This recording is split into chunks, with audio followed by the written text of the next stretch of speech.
Hey, so this is the course Questions That Sell.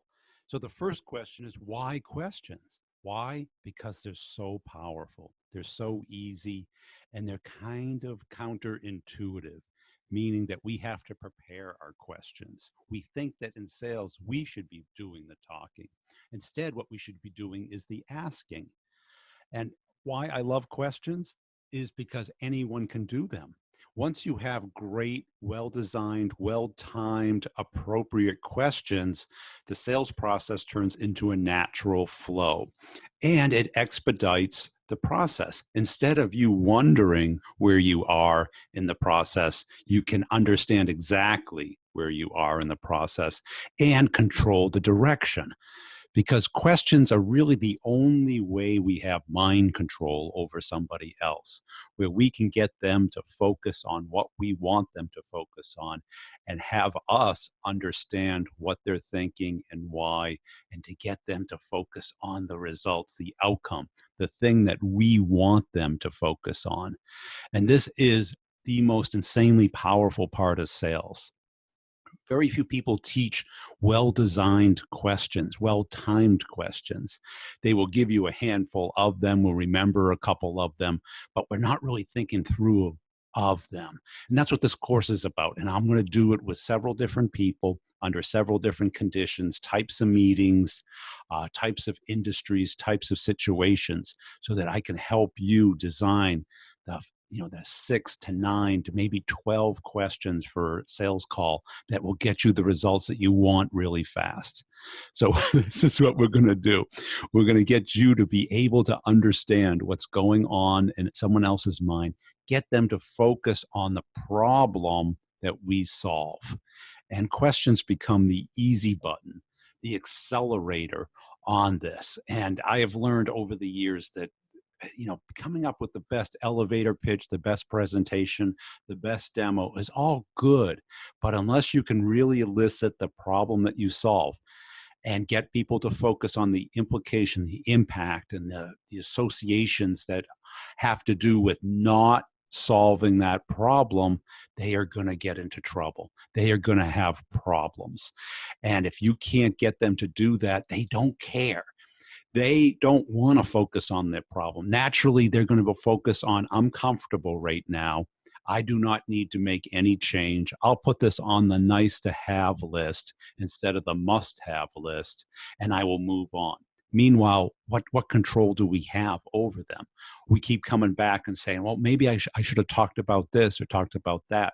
We've got to focus on their problem and get them to realize it and feel it. So we have to design our questions in this appropriate order on the appropriate context. Do we have curiosity? What level of interest do we have? What level of commitment can we ask for? What action can we get them to take? We have to plan through these conversations instead of winging it, instead of focusing on us talking about who we are and what we do. That's important, but we've got to turn it into getting them associated with the problem that they have. In the classic IATA that's been around for about 100 years, get attention, interest, desire, and action. I'm going to take a variation on this. I'm going to take curiosity, interest, commitment, because that commitment's what you care about. If they're not going to commit to doing something, to participating in the sales process, you have nothing. And the action, the commitment to take action at a certain time, this will be the acid test of all of these conversations that we'll have. And the key is to really understand and profile the person that you're talking to. And this comes back to the divide and concur. Find out exactly what they care about, profiling them on the typical problems that they're facing so that we can very precisely design questions to get them to think about those problems.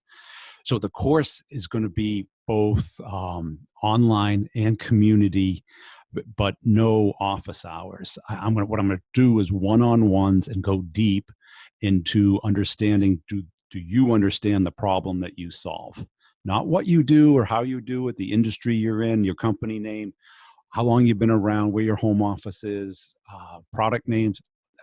that matters. But until you can articulate what problem you solve, you're not a training company, you're not a product company. We solve this problem. People come to us with this problem. That is the key to finding out if they have the problem. Because if they don't have the problem, that's the most critical element of them being qualified or not. Because if they have the problem, we have something to work with. If they don't, we don't have much to work with. So I'm going to go through the course with several people.